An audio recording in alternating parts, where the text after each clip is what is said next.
When does your work feel effortless? My guest this week, Sneha Mandala, a sustainable peak performance expert, asked this question of a cross section of leaders to understand how we might recreate those conditions in our own work environments. Here, she shares her findings and explores how we can raise our self awareness and take action to achieve more flow states. She also shares her own career transition story, as well as strategies you can use to minimize risk and maximize confidence in your own transitions. Thank you so much, as always, for listening. Welcome to the Impostor Syndrome Files. My name is Kim Menninger, and as an executive coach and former high-tech leader, my personal mission is to help professionals overcome imposter syndrome so that you can advance your career with confidence. Each week, I interview a new guest who brings a powerful perspective to this conversation, including personal stories, best practices, and new insights. The more we talk about this issue, the more we destigmatize imposter syndrome, recognize that we're not alone, and empower ourselves to access the tools and resources that can help us and those around us.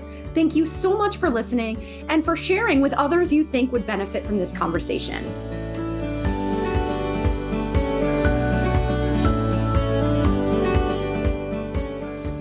Welcome, Sneha. I am so excited to have this conversation with you, and I would love to start by inviting you to introduce yourself. Thank you so much, Kim. My name is Sneha Mandala, and my mission is to help make work feel more effortless.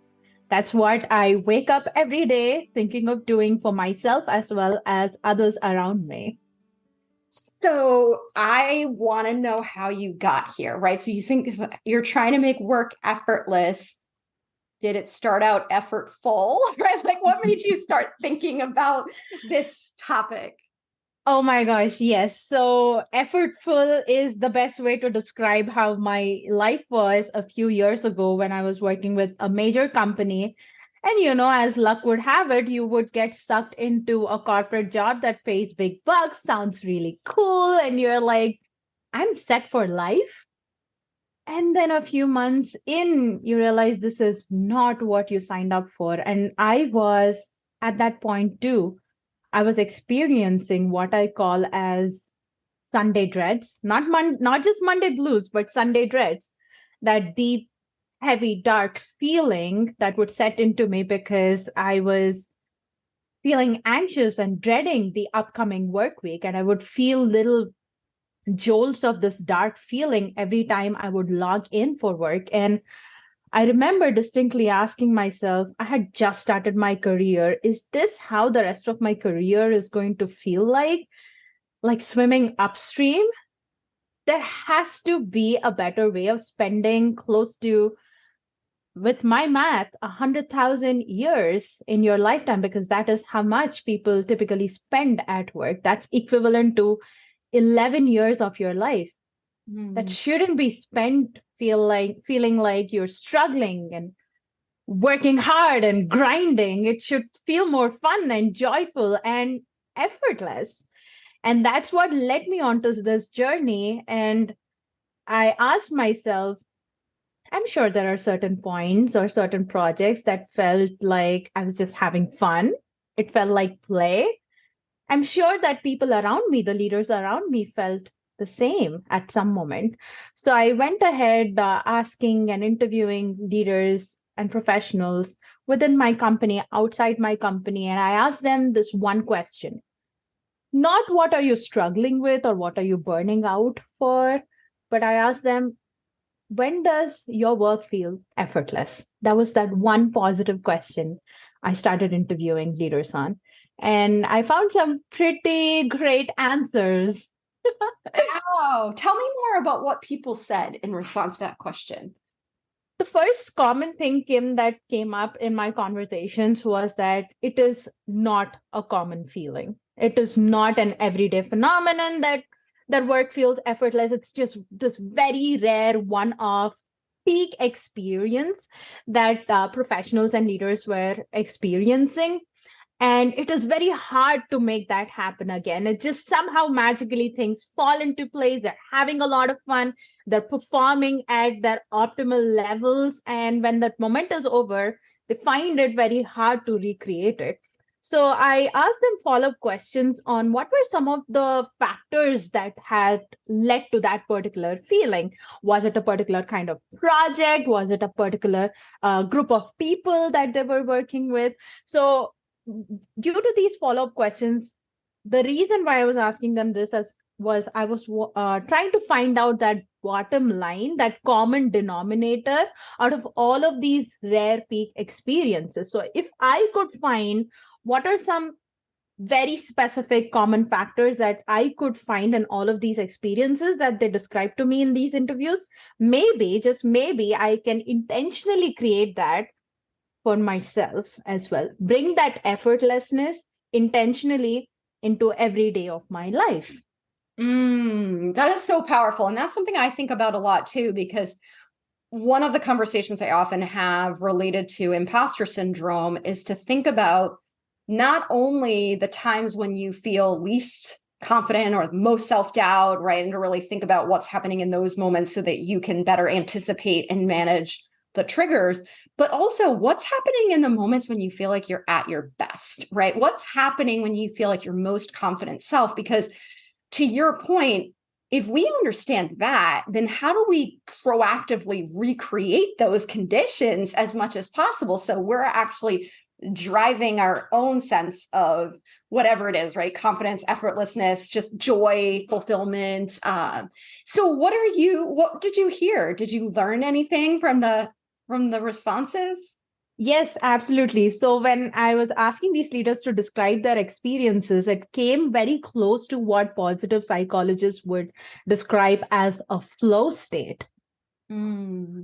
A flow state is when your body and mind are performing at their optimal levels in a very effortless manner, where you're not doing something, you're just being, and the work, beautiful, high quality work, is just flowing from you. I'll give you an example. When athletes describe that they stepped into the field and everything else fell silent around them, they got out of their mind and into their body, they're describing a flow state. When there is a creative professional, a music producer, for example, they say they sat down for 6 hours straight, forgot to eat, forgot to, go meet their family. But now, 6 hours later, they have this amazing rhythm in mind. They're describing a flow state. And I was so surprised that a lot of studies around flow state or observations are around athletes and creative professionals or action adventure sports enthusiasts. But when I was interviewing these leaders and professionals, I was seeing the same description of a flow state in them as well.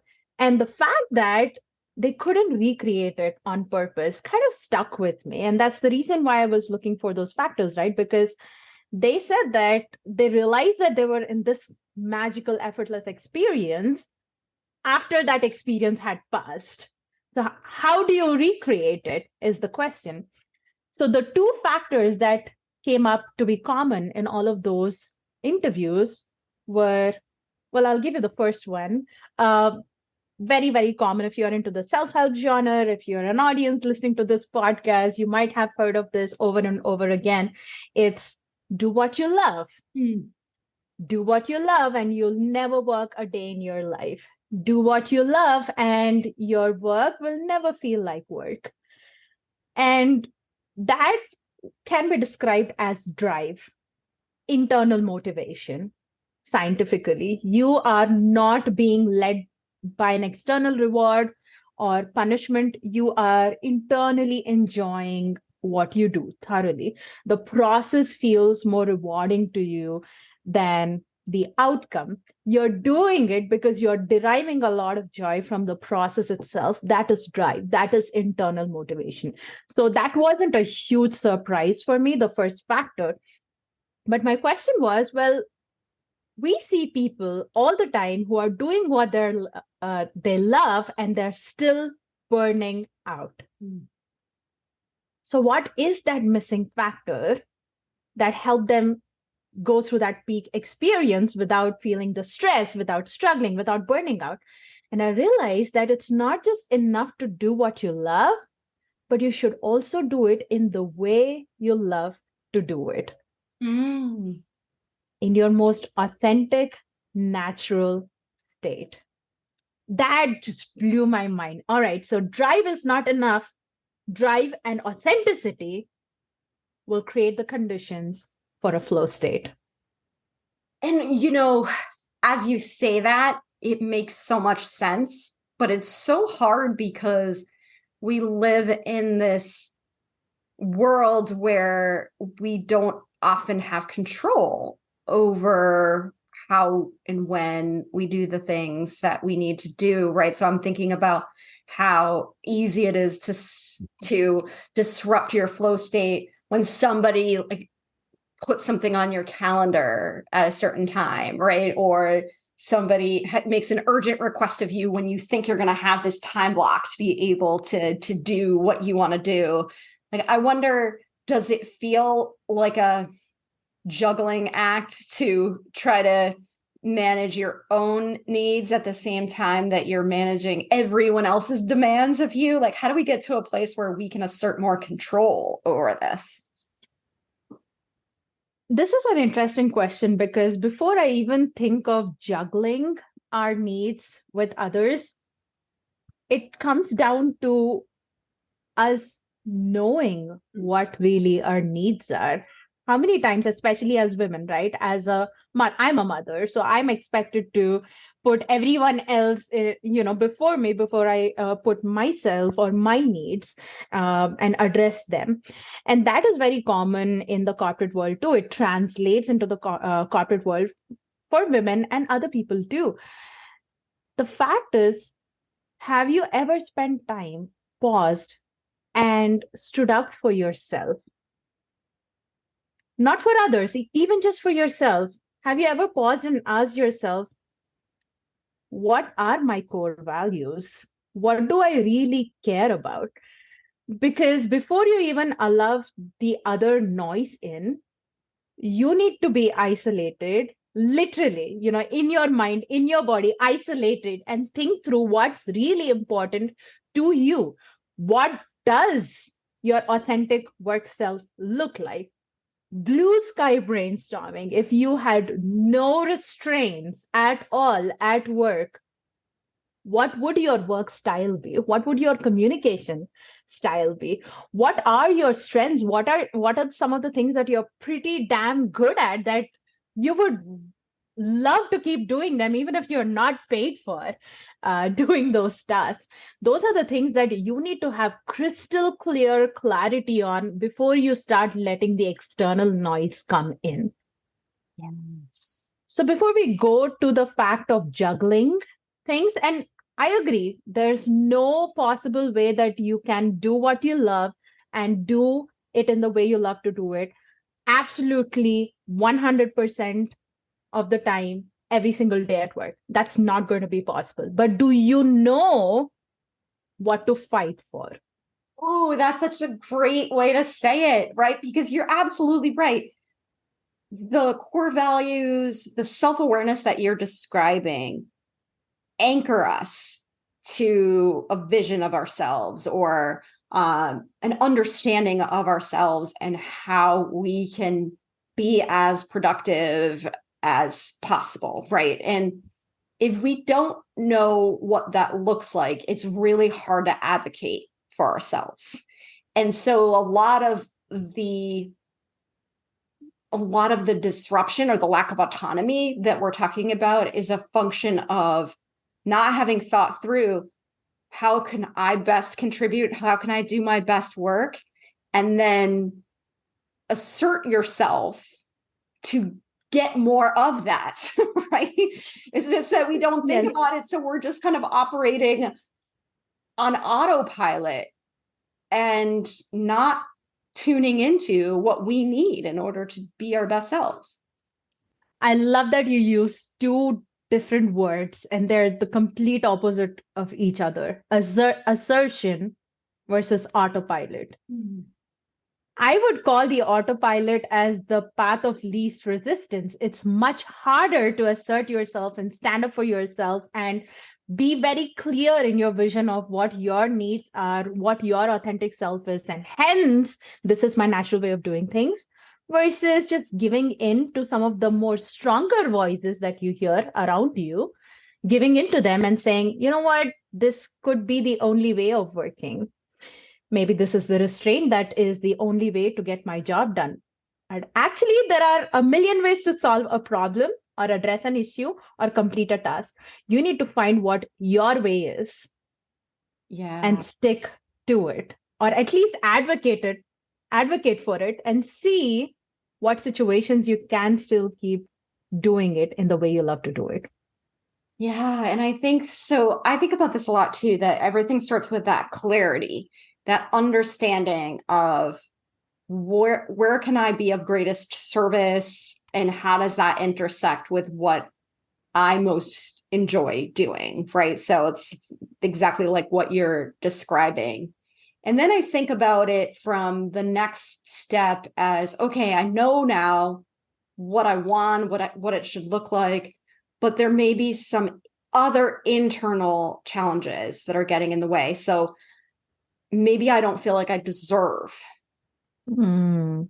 to ask for this, or maybe I feel guilty or ashamed for asking for it, or I have too much self-doubt that I question whether this is an appropriate ask, right? So then I feel like there's, we're sort of talking about the physical clutter that gets in the way of the Mhm. environment, but there's also a lot that goes on in our own minds that's a function of our upbringing, of our past experience. Like, how do you think about the mental clutter that gets in the way? I would love to talk through this by going back to the story that I was just sharing, my own story, right? When I realized after all of these interviews that these are the two factors that are needed, and both these factors were missing in my current job, that was leading me to a lot of stress and a lot of burnout. Well, I had two choices. I wake up tomorrow and nothing changes. I keep going about my day the way it is, and I keep dreading the next 100,000 hours that were coming up in this work environment, or I do something about it. And that something would, at that point for me in my situation, was to leave my career, right? Because this career is not serving me, and people give you a lot of hard time for quitting things that you planned a lot for. And I went through two degrees. I came here to the US for my master's degree. To My background is engineering. So how do you leave something that you have been preparing your entire childhood for? My parents primed me to be an engineer. I went through two degrees to be an engineer. How do I just let go of that and start from scratch? That was my internal struggle as you were sharing. I didn't feel like I could be good in a totally different career as I was in this particular one. I felt like I would be considered a failure if I had to quit and start all over again. Mm. And one thing, and it's a scary thing to do, especially when you're not born in a country where you're working in. It adds a whole another layer of complexity to my decision. Then I said, does it have to be ending my career and starting a new one? Is that the decision I'm trying to make? Or maybe I can find something in between to test things out slowly, iteratively. That is what I told myself to overcome my internal struggle. It's not this one giant blind leap of faith. Let's experiment like an engineer, right? Let's try a few things out and see if we are on the right course or we have to course correct. And that way, it felt like a much smaller decision to make than this huge leap of faith. And in my case, what I did was I started working outside of my office hours uh, with, well, another interesting story. My job was to install robots in warehouses all over the country. So every time they saw me enter into the warehouse, the associates there who would pick, pack, ship packages would call me a job stealer. Mhm. Okay. And my team's consideration was that, well, if a robot can do your job, then maybe you should step up and do something better. And I took it to heart. And I thought, maybe this is my in between experiment, right? Maybe this is my incremental change that I'm going to dabble in. So I started working with these associates who usually pick, pack, and ship packages outside of my office hours, helping them with their interview skills, with their resumes. And you can imagine if their shift started at 6 a.m., I was there at 4 a.m. working with them in a classroom full of like 100, very hopeful, very positive associates, teaching them math even. And I realized that even though I was putting in a lot more like weirder hours. I was married. I was just married then. To be there at 4 a.m., working with all of them, it was definitely a little bit of a different lifestyle than what I had imagined I wanted to have. But I got so much joy in these outside office hour activities, teaching them, helping them develop, helping them grow, helping them bag the next big promotion at their job to become a team lead, to become a supervisor or an ambassador. Or even some of them applied for jobs outside of the company and they were so happy with the results that they were seeing in their professional life. And that gave me so much joy. And that point, I realized maybe I work with people a lot better than I worked with robots. Maybe I enjoy working with people a lot more than how I enjoy working with robots. That for me was the aha moment where I realized that my incremental or in between experiment can actually pave way for that bigger decision, which surprisingly, just a few months ago, I was absolutely doubtful about. So, my takeaway with this experience was that if something seems like maybe you're not ready for it, or you're doubting if you deserve it, or maybe you're not ready for that big change, you don't have to make that big change right away. You need to find that in between where you can experiment and see how it feels like before you make that big change. And you would feel like maybe there isn't, maybe it's all or nothing, but there's always an in between. What an inspiring story for so many reasons, because I really loved what you said about treating it like an experiment, because it feels so high stakes when we treat it like it's, a lifelong commitment to something new, that we're going to leave behind what we know and go off into this unknown land. And what if we make a mistake? And it just feels so scary and hard to motivate ourselves to do that. But there are so many other people out there listening who know how to, if you're involved in any kind of science related work, technology related work, you're already doing these kinds of experiments, right? So it's like, this is just another experiment. It helps your brain to not feel like it's that risky. And I love the way you found a way to do this in the context of what you were already doing. Like, you didn't feel like you had to leave your job right away. You didn't feel like you had to go really far beyond the scope of what you were doing in order to test this out. And to your point, right? I mean, everybody's going to have different experiences with this based on whatever it is that you're trying to test out. But I think sometimes we overcomplicate it.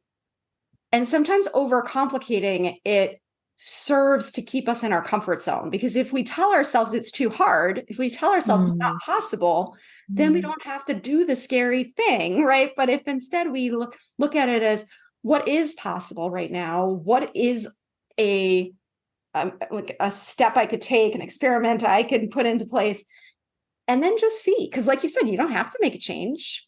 But if you explore your options, at least you're making an informed decision. Right? Yeah. The vision that comes to my mind as you were describing that, Kim, is if you want to step into the absolute ideal state, the paradise of your career, if you will, it does take a journey to get there. So if you are willing to put in a little bit of work, willing to get into a little bit of discomfort, to just start exploring and discovering what drives you, truly drives you, what is your real authentic self at work, takes a little bit of time, a little bit of discomfort, but nothing great ever happens without any complexity, right? But if you're willing to go through a little bit of that in a fun, playful manner, like just think of it as an experiment, you will enter that paradise. And I am so happy to share that I am in my professional paradise, if you will, just because I wanted to take a chance in a playful way, not to push myself too much, but to see that if I allow myself a little bit of discomfort here, stay through it, the outcome is going to be beautiful. And I am a success story to show that yes, the outcome is beautiful if you allow yourself to explore and discover first.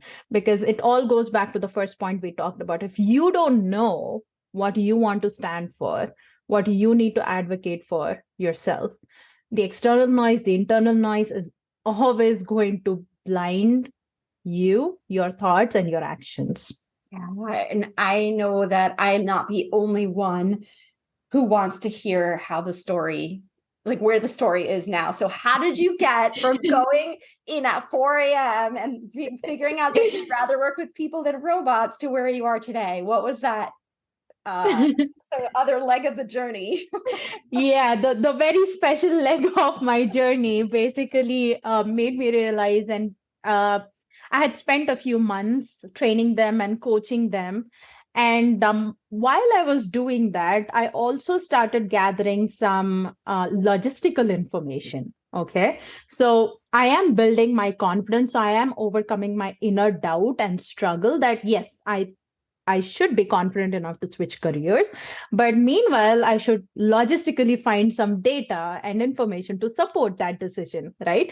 So I started reaching out to the most logical uh, set of people that I thought would help me out, and that would be HR professionals, HR and L&D professionals. I reached out to them saying, hey, my background is engineering, but I'm sort of doing what you're doing, training, coaching people here outside of my office hours. I would love to get into this career. I'm happy to start from scratch. No issue at all. I'm building my knowledge, my resources, my skills. But what is one thing that you wish to do in your career to put a star on top of your Christmas tree? And again, I love interviewing, right? I love interviewing and gathering data and inputs like this. And the most common answer that all HR professionals and L&D professionals shared was, I want to be certified as a coach. I love helping people so much, but I would love to understand the ethic, the competencies, and do it the right way, the best way possible. I want to get credentialed by the International Coach Federation. And that for me was like, all right, so that is the next logistical step for me to take, right? Because I don't have any academic background in training and coaching. So why don't I just shoot for that star on my Christmas tree that all of these well tenured professionals are sharing with me about? So I enrolled into a coaching program that would, towards the end of probably a year or a year and a half, that would give me a professional credential coach certification. And all this while I was still working with my associates, right? So now I had like a logical way of switching career, but also like the internal confidence to switch careers. So when I finally got very close to getting my credential is when I started applying for jobs, and my current company was kind enough to see all the work that I was putting in outside of my previous job, even without the academic credentials. But also, I would credit a lot of the confidence that I was projecting in my interview too, because my drive was showing through, my natural state was showing through, drive and authenticity. Once again, they saw that I was in a flow state when talking about this stuff, when doing all this stuff, that they took a chance on me. And that's how I began my professional career in learning and development and coaching. And now I'm happy to share that I'm working as a senior leader in my current company, working with the chief technology officer, 10 to 12 VPs on any and all of their growth needs, helping them with their engagement and work culture. And I never let go of those set of interviews either. How to make your work feel more effortless. So that's when I started reaching out outside of my company to leaders to work with their teams to coach them on how to create the conditions to perform at their peak by reducing burnout, not just for themselves, but for their teams as well. How do you create a culture of flow for your people? So that's where I am at right now.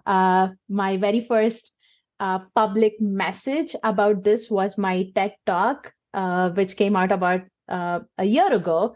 Funnily, which is my very first public talk. My very first public talk was on a TED stage, TEDx stage. So I'm very, very grateful for that opportunity. And things have never been the same ever since. I'm a well requested speaker for Vistage, which is one of the world's largest CEO coaching organizations. So I get to sit down each month with multiple sets of CEOs and business founders, about 12 to 15 of them, for 3 hours. Which CEO is ready to give you 3 hours? But they are so engrossed in the material that I share with them about flow state because they know they have experienced this at some point in their career. So they get very, very hyped up when I say, well, you can intentionally create those conditions for yourself and your people. You just need to add a little bit more drive in what you do and make sure there are ways for you to remove restraints so you can be more authentic at work. And they love that. I love your story so much. It really makes what might otherwise feel incredibly daunting or even impossible, right? Like you might have easily assumed I'm an engineer.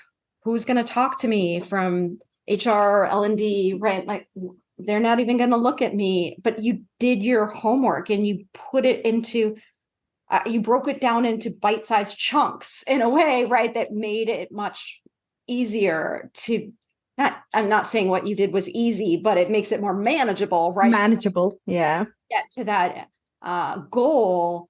And so I love that you share that because I hope that it inspires other people who may be thinking to themselves, yeah, I have this dream or this idea, but there's no way it's going to be possible, right? And now you get to live that and share it with other people. Thank you. And I wouldn't have been here if I didn't find that in between moment. And I have to tell everyone listening to this episode, go find your opportunity, go find your in between. It is always there. You just need to look for it. And it also sounds like you really took advantage of the opportunity to connect with other people. Like, I love that you interviewed people. I love that it sounds like you didn't hesitate to reach out to others. And there are a lot of people who are very nervous about doing that and feel like they might be bothering people or aren't quite sure how to have that conversation. So do you, now that you know what you know, right? Like now that you've been through the process, are there any tips you would give for people who are maybe a little bit nervous about connecting with other people around exploring something new? Networking is something that daunts me as well because I am an extreme introvert. But there is this concept that completely changed my perception about networking. It's called informational interviewing. Okay. So now you're not approaching people thinking, oh, maybe we'll build a relationship out of this, or maybe I can get to learn something out of them. Like all of those things disappear when you look at the connection or the interaction as an informational interview. Now, what an informational interview is basically is you understand their background, you understand their experience, you read up about it or figure something out about it, and you pick 1 or 2 points that stood out the strongest to you. So, for example, for me, it was, I know that this leader shined in whatever career that they have had. I wanted to ask them that one question: what makes work feel effortless to you? Which kind of work feels effortless to you? So if you hone in on that 1 or 2 questions that you can ask them, there are very, very, very few people who are going to say no to a very specific question that you want to ask them based on their particular experience. So this is going to be an easy way in, because you can send that as your LinkedIn connection request question. Hey, I observed that you've done this. I saw that you shared a post about this.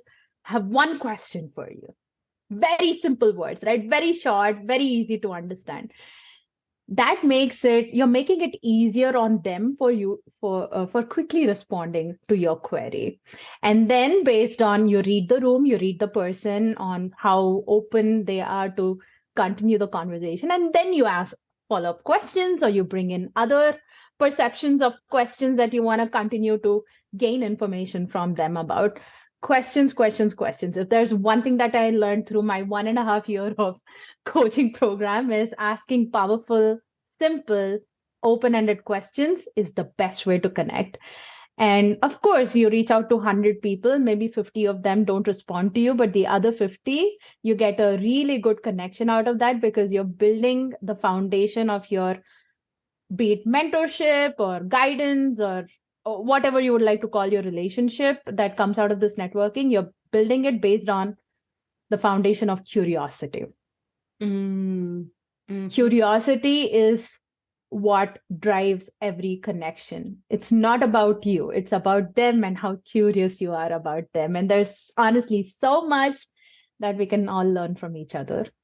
Yes. Oh, you and I are entirely on the same page with that. I always say connect around curiosity, respect, or gratitude, right? Like just show an interest in someone else and they will absolutely give you their time. And if they don't, it's not about you.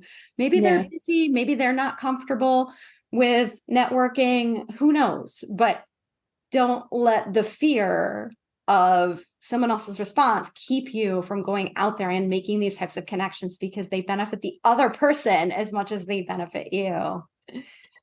Kim, when you're given your line of work, you're probably hanging out on social media a little bit. There's just so much of negative attitude when people are commenting on other people's work. You could be that positive person out there, reaching out to them, asking people to recount their best moments or their peak moments in their life. And that's the reason why I didn't ask them, what makes you burnt out? What is stressing you out? I wanted to ask them the opposite.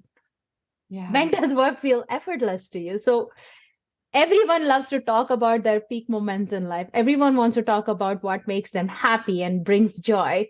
And that is more of the energy we need all around us. You're absolutely right. I'm glad you brought up the negativity on social media too. What a great way to be a change maker in a really hostile environment, right? So I want to ask you I know you and I talked about sort of how to support the listening audience in taking their next step. So I would love to invite you to share what you think others who are listening should prioritize as a first step. And then I also want you to tell us more about how we can find you, connect with you, get more of you.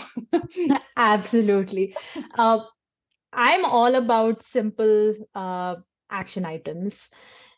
There, probably you are doing laundry while listening to it, or you're commuting while listening to this episode. If there's one thing that you want to take away from all of this conversation, is that you have the power in you to change the narrative of how the rest of your career looks like. And if you're sitting there wondering, well, sure, I can add drive and authenticity to my work, but how can I change what I do or my job or my responsibilities overnight? Great question. I'm not asking you to do that. I'm asking you to find little ways that you can add a little bit of drive and authenticity to what you're already doing. Studies show that we already spend 5 to 6% of our time each day at work in flow, because you do find little joys. No matter how much you hate your job, there are little moments of rapt attention and joy where you do unknowingly get into flow. And that study also says that if you can increase the time spent in flow from 5 to 15%, okay, you will see a significant improvement in your well being as well as your performance and productivity. 5 to 15%, that equates to 6 hours, just 6 hours per week. That's the difference. Can you add 6 more hours of more driven work or more authentic work in what you're already doing? So here's my simple takeaway for you.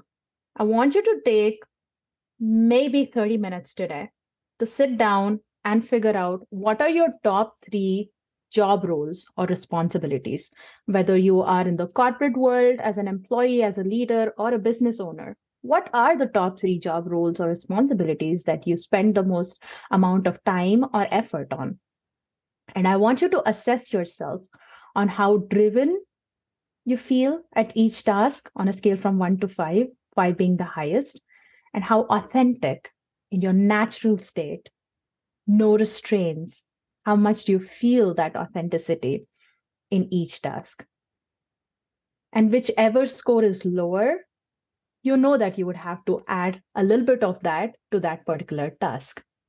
I'm going to take an example here. If there is, let's say, a sales person, okay, you do a lot of sales and your job is to make a lot of cold calls, right? The same daunting thing like networking freaks me out, but a huge part of your job is doing sales calls. And you think that you feel driven at it. Let's say you have a good score there because you love closing the deals and making money out of your conversations, but you might not feel as authentic at it. Let's say you give yourself a low score for authenticity. Then maybe you sit down and think, how can I be more of a natural game changer in this particular task? Maybe I love connecting with people in person rather than over a cold call or an email. There is a marketing conference that's coming up in my particular field.